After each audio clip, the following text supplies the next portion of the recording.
నమస్కారం అండి. Election voter list అందరికీ జారీ చేసిన తర్వాత మేము ఓటర్ లిస్ట్ చెక్ చేసుకున్న తర్వాత మా ఇండ్ల పైన నేను 30 సంవత్సరాల నుంచి ఉంటున్నా వెంకటేశ్వర కాలనీలో డాక్బంగ్లా దగ్గర.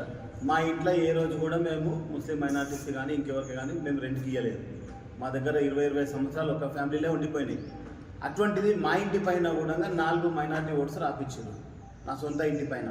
నేను దాని గురించి నేను కంప్లైంట్ ఇవ్వడం కూడా జరిగింది. నా ఇంటి పైన ఫామ్ 7 కూడా నింపి నా ఆధార్ కార్డు పెట్టి అన్నీ పెట్టి నేను మొత్తం ఇవ్వడం జరిగింది ఎలక్షన్ ఎవరికి ఎంఆర్ఓ గారికి కానీ మున్సిపల్లో కానీ.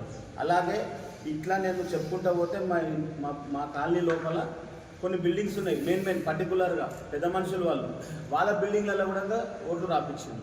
అంటే ఇది ఎలక్షన్ ఆఫీసర్ తప్పిదమా లేకపోతే ఇంతకుముందు నా కౌన్సిలర్గా తప్పిదమా ఎవరు చెప్పిస్తున్నారు? ఇవి అడిగితే సార్ ఏమన్నా ఉంటే కౌన్సిలర్కి అడుగుని అంటారు. అంటే కౌన్సిలర్ ఓట్లు ఎక్కిస్తారా లేకపోతే ఎలక్షన్ ఆఫీసర్ ఎక్కిస్తారా? ఎట్లా ఎక్కిస్తా కూడా ఎవరు ఎంక్వైరీ చేసిరు? ఈ ఇంట్లో ఉన్నారా లేదా అని చెప్పి ఎంక్వైరీ ఎవరు చేసిరు? ఎంక్వైరీ చేసే బాధ్యత ఉన్నదా లేదా గవర్నమెంట్ పైన? డిలీషన్ చేయడానికేనేమో మేము డిలీషన్ చేయడానికి వస్తే ఎంక్వైరీ చేసి మాకు రిపోర్ట్ ఇచ్చారు. మళ్ళీ ఎక్కించేటప్పుడు ఎట్లా ఎక్కించారు? Election commission